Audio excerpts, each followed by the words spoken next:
All right, everyone, we covered in the previous video the master key structure, and in another video, which you can find in the private package, the counseling structure for all counseling cases here. So today I'll be covering a new one, which is talking to a patient who is refusing treatment here. So refusal structure here.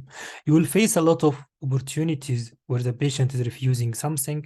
Maybe the patient is refusing admission to the hospital, refusing to take medication, refusing chemotherapy, refusing the medical advice. So what we need to do at that time, you still follow data gathering by the general master key structure or the counseling structures, which includes exploring the problem, exploring any symptoms today or any red flags, general well-being, but the relevant one, psychosocial and ICE, as we did in the general or in the counseling structure. Yeah. Then when you are talking in your management, you are offering the patient something and he's refusing. In that particular point, you are using the refusal structure. Yeah, Mr. Jack, for us to help you with that, we need to send you to the hospital because we are worried that you have a blood clot in the lung. For example, doctor, I do not want to go to the hospital. Yeah, so he's refusing now. What you should do is this golden line, the reflex. What is the reflex? If someone is refusing something, what is your natural reflex? If you are asking me tonight, Ahmad, let's go to the cinema tonight, let's watch a movie tonight, and I answered, no, I will not come with you. What will you do? What will be your general reflex in normal life? You will ask me why. So I may tell you, because I'm broke, I do not have any money, I'm sorry. So what will you do after that? You acknowledge and address. So the first reflex is why. You follow that by acknowledging and addressing.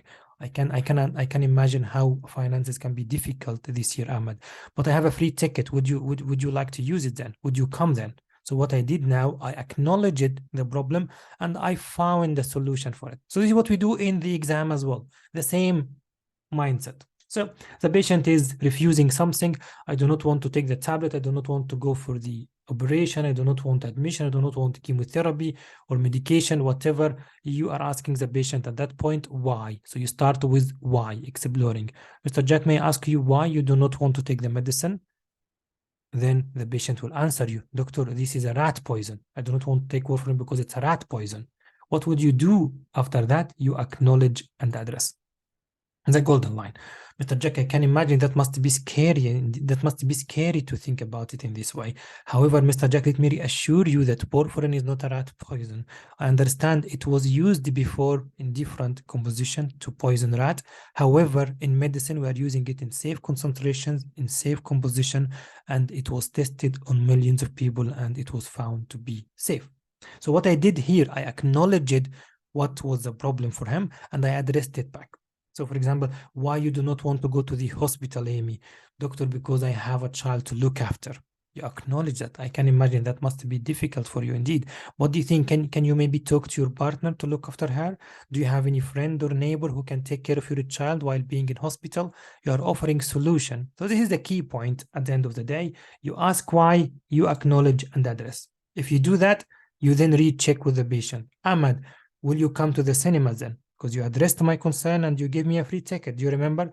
No, I'm not coming with you still. What will you do in this particular case? I'm still saying no. You should follow your reflex. Why? Address. Okay? I may tell you now because I'm feeling tired tonight. I will not be able to come. So you acknowledge that and you address it back. So what do you think? Shall we make it next night then? Yes, that's fine. So then I agreed and then you finished your refusal structure. Okay. Or Mr. Jack, what do you think about taking it now? Will you consider taking the warfarin? Yes, doctor, I'll go for that. Then you finished your refusal structure. But maybe the patient will refuse again. If he says no again, you explore again because there may be a second concern which you need to acknowledge and address. After you do that, you finished your refusal structure. And if the patient is insisting to refuse, you can go to the next level. What is the next level of dealing with refusal? Is talking about the ultimate risk and the benefit. Mr. Jack, do you know what will happen if you do not take warfarin? No, doctor. Yeah. Mr. Jack, I'm sorry to say, if you do not take warfarin, there is a high chance you may develop another stroke, you may develop a heart attack, or you may develop a blood clot again. And that can be potentially life-threatening, Mr. Jack. So what I'm doing here, I'm talking about the ultimate risk. I'm scaring the patient, okay? Or I'm giving him the ultimate risk so he can reconsider following the medical advice. And then you can talk about the benefit as well. Mr. Jack, do you know what will happen if you stay in hospital? No, doctor will take care of you, will do some scans, will give you some medicines to reduce the risk of developing the heart attack again or developing the blood clot again. So you talk about benefits and risks so the patient can have a wise decision to take. If the patient is still refusing, the third level of using or of dealing with a refusal is taking it to the next level, which is talking to your senior, for example. Okay, or the patient may need to sign a self-discharge or a refusal to follow medical advice form in some places, and you finish with safety netting the patient and arrange a follow-up if appropriate or if needed. So Mr. Jack, would you mind if I ask my senior to come and talk to you? He may be able to convince you, he may be able to give you more input about that. So that can be your next level if he's refusing.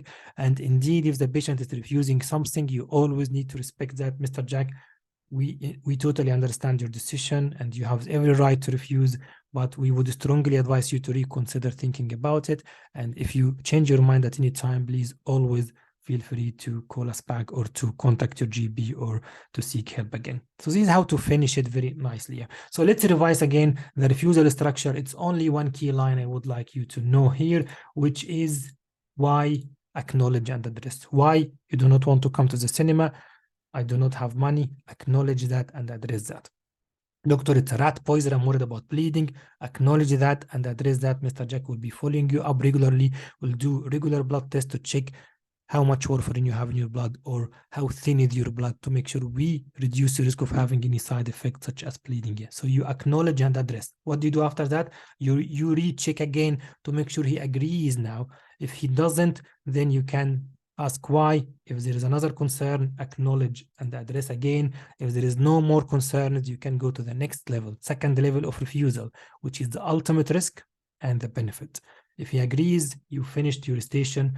If not, you can go to the third level, which is seeking help from the senior or raising your concern with a senior doctor, respecting the patient decision indeed, safety netting the patient, and following up.